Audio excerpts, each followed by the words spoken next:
Welcome to Leadership Explored, the podcast where we dive into what it really means to lead in today's world. Every episode, we break down leadership challenges, workplace culture, and the strategies that help professionals navigate an ever-changing world of work. I'm Ed Schaefer, and as always, I'm joined by my co-host, Andy Siegmund. In our last episode, we talked about giving feedback, how to make it clear, actionable, and actually helpful. But feedback is a two-way street. No matter how well feedback is delivered, if the person receiving it isn't open to it, the whole process falls apart. So today we're flipping the script and we're talking about receiving feedback, how to take it in, process it, and actually use it. And let's be honest, this is the hard part, because feedback doesn't always feel great in the moment.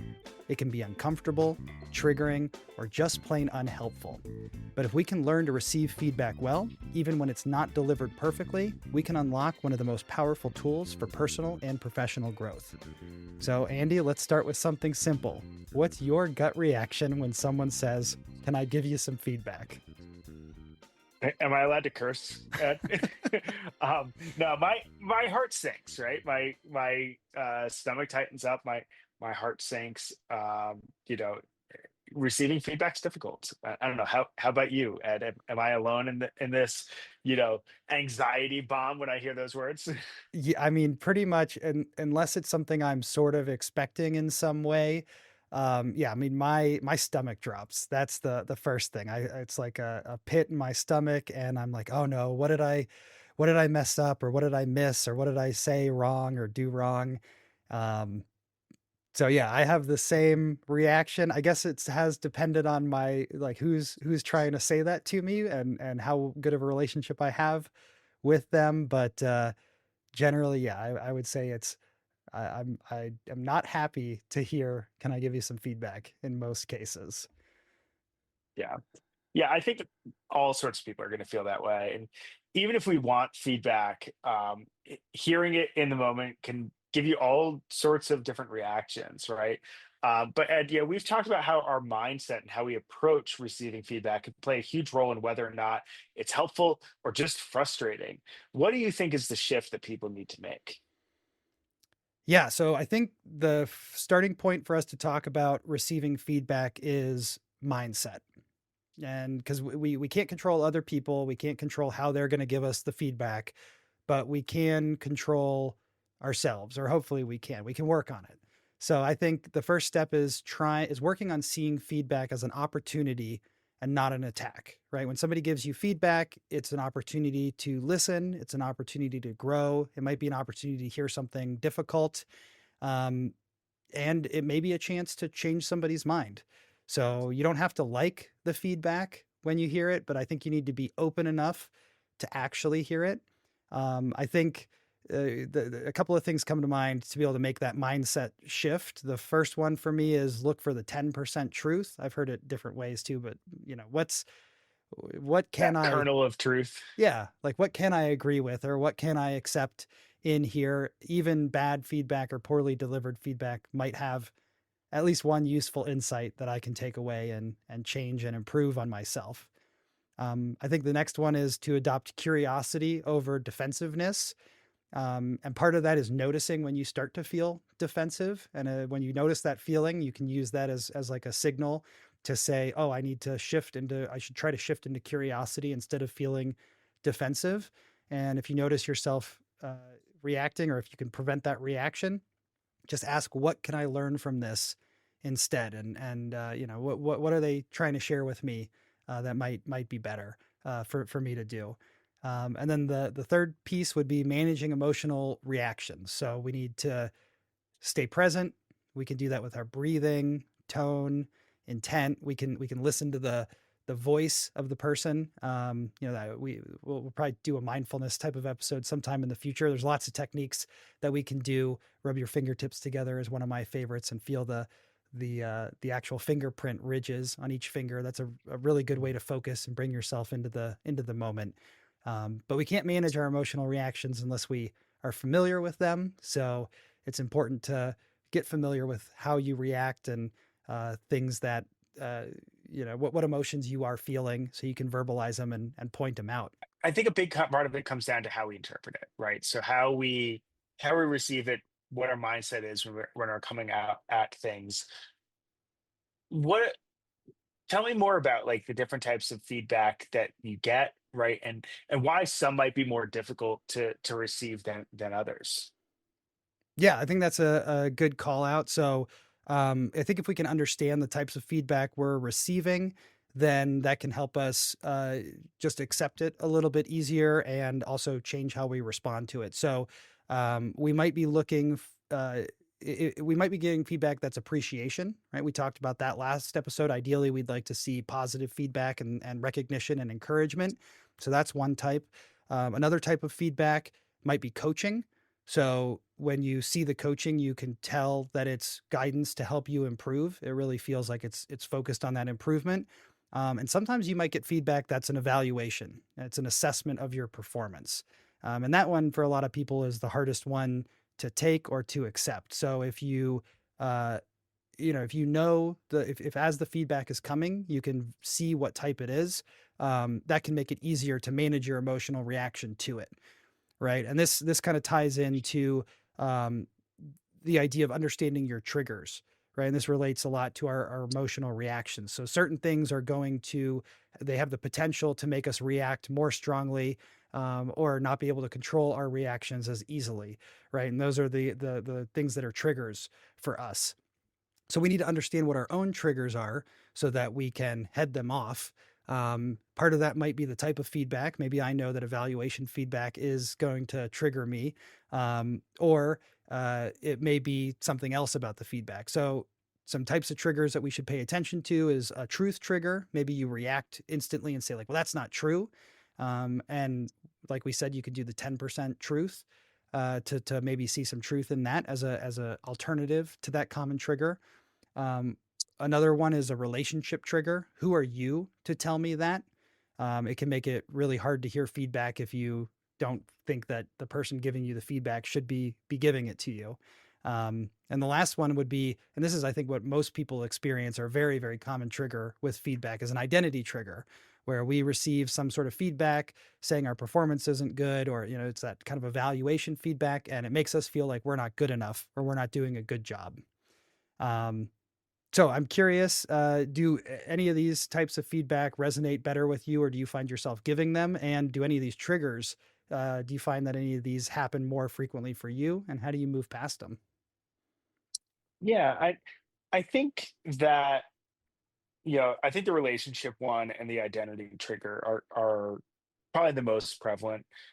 Truth triggers, I've actually kind of worked my way around, because I have a foundational belief that perception is indeed reality, right? So if you tell me something, you know, is going on, I want to believe that that's what you believe is going on, even if it's not the objective truth. It is your reality, and it's incumbent upon me to do better to change that narrative.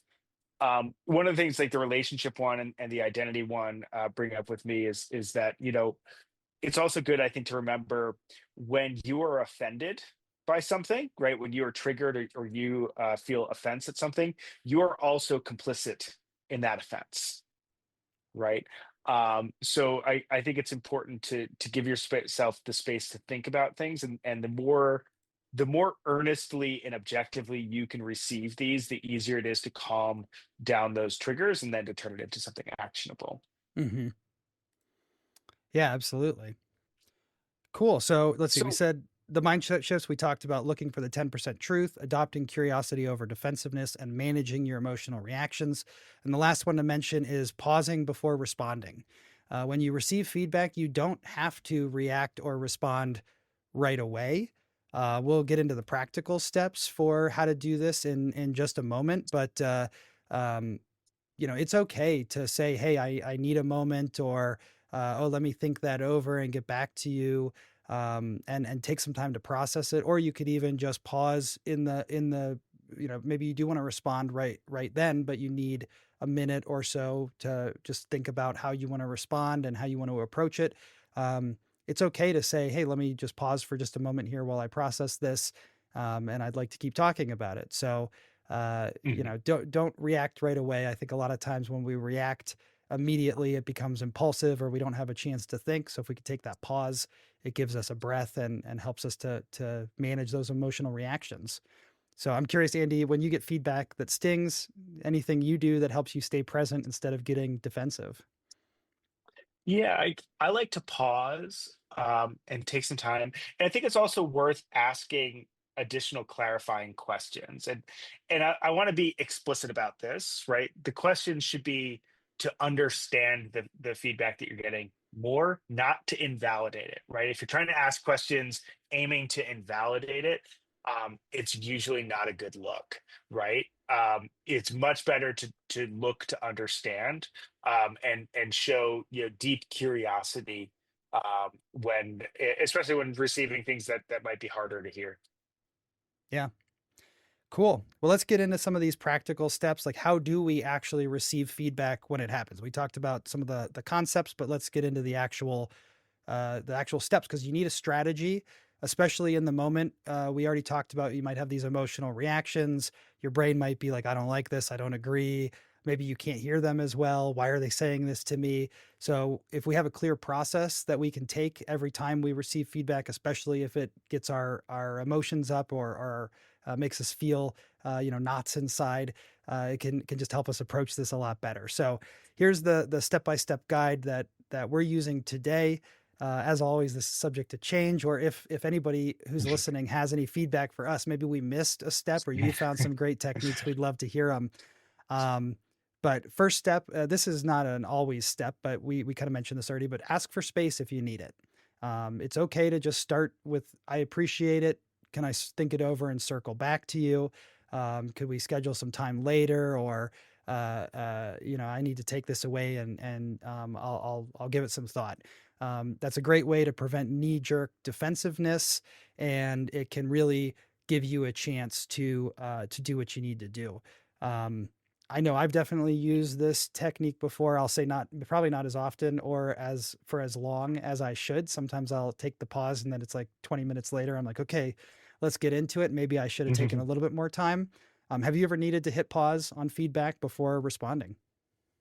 Yeah, in fact, I would say that it's like one of my leading practices, right? I like to get emotion out of the room, before responding, if whenever possible.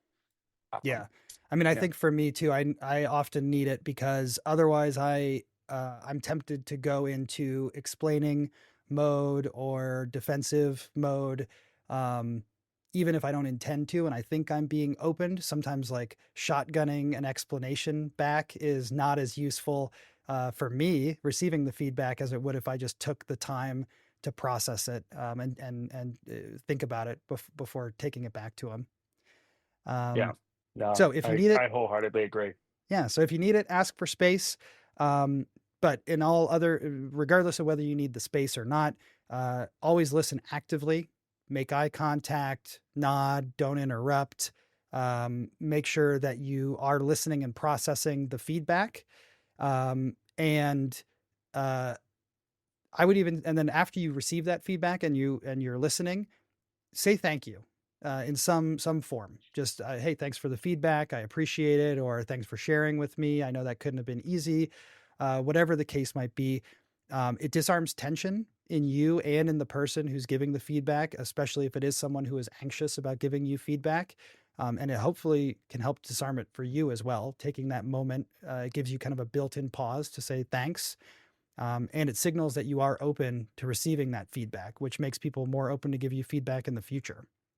And then after that, Yeah. we can move into the clarify if you need it. Sometimes we don't need any additional details, but sometimes we don't understand where the feedback is coming from.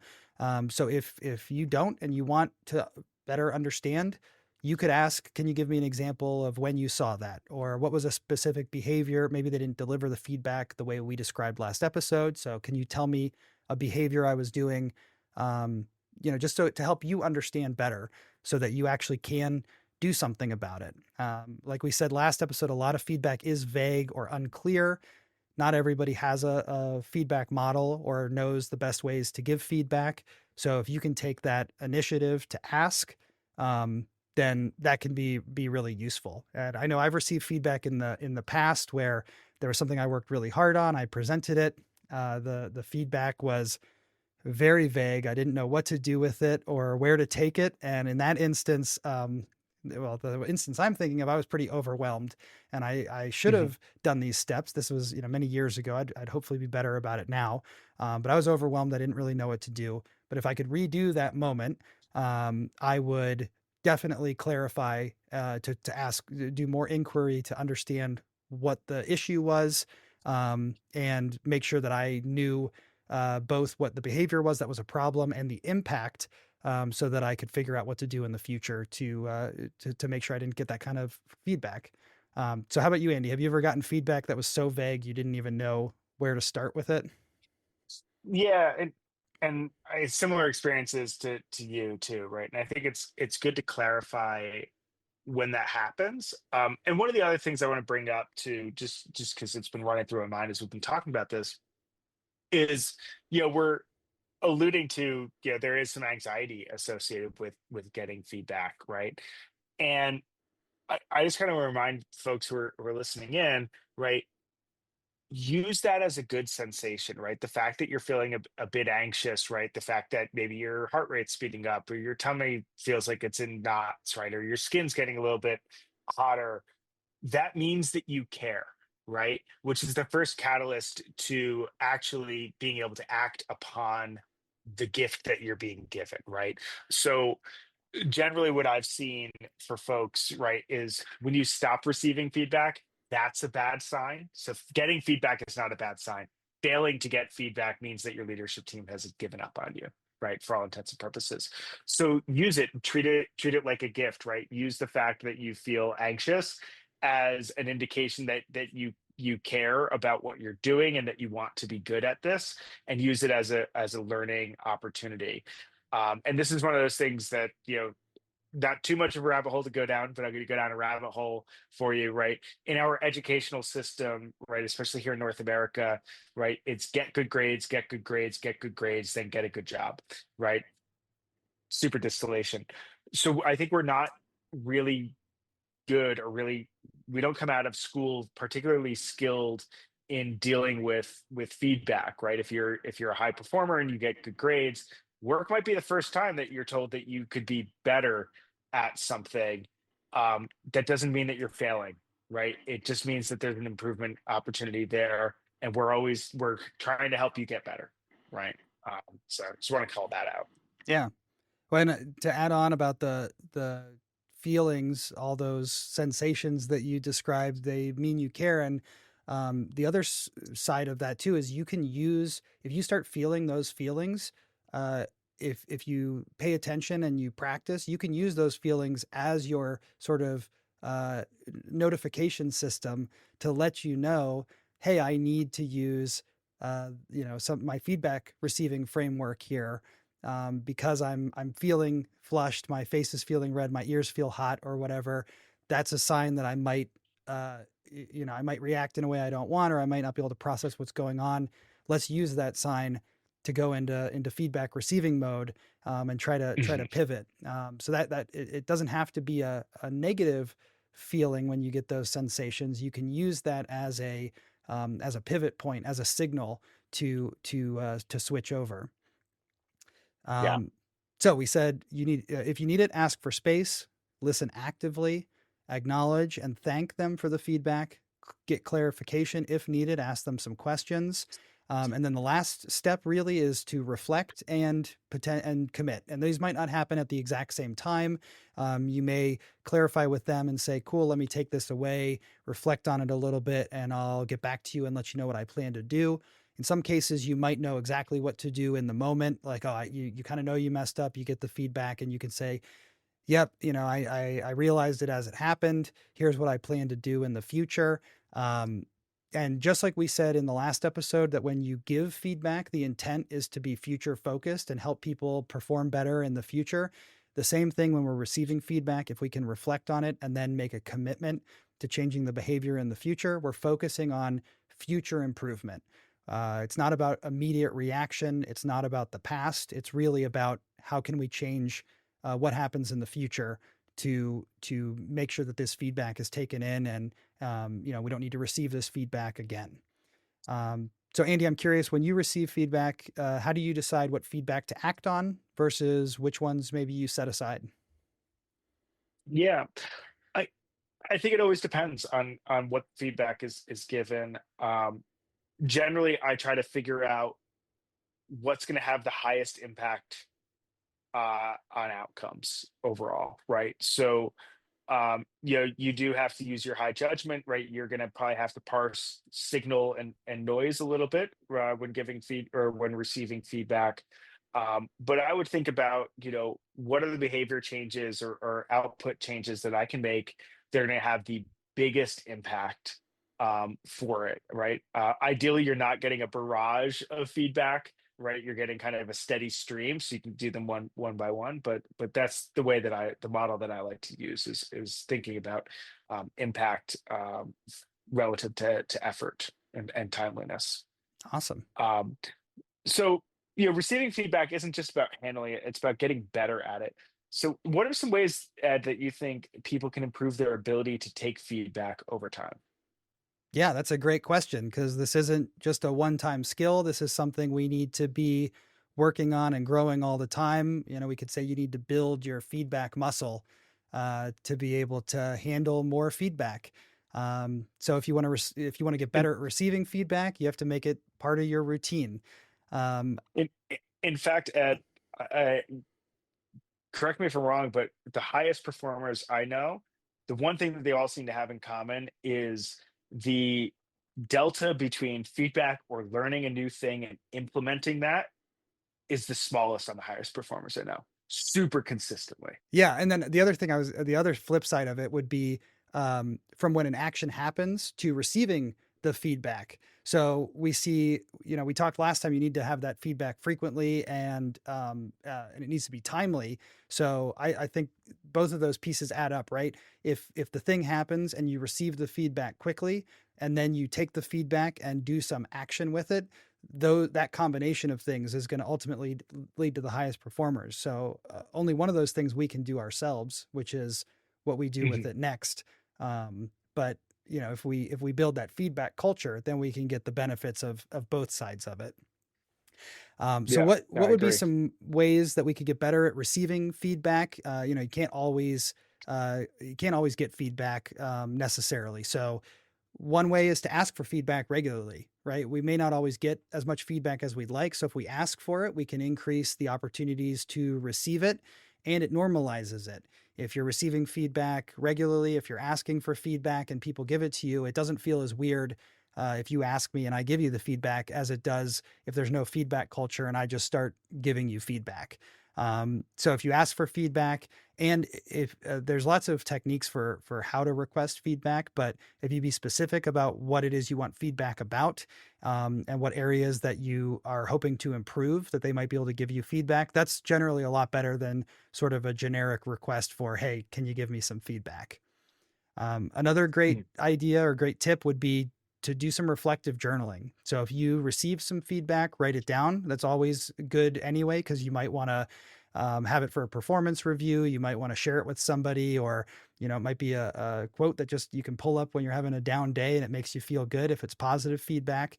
And if it's constructive feedback, well, writing it down gives you a chance to reflect on it, to think it over, and to track those themes over time. If you notice that you're getting a pattern of similar types of feedback over a period of time, maybe there's some gap in your knowledge or something that you're doing that you might want to shore up or change that didn't really become clear from the feedback, but you could figure it out from the analysis.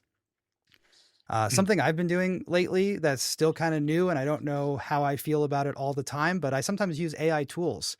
Um, I've used this in both sides. So sometimes I'll use it to practice tough conversations and tough feedback that I might want to give, and I'll use the AI to maybe simulate the conversation or to help me think about the potential reactions that they might have, um, and basically just simulate it ahead of time.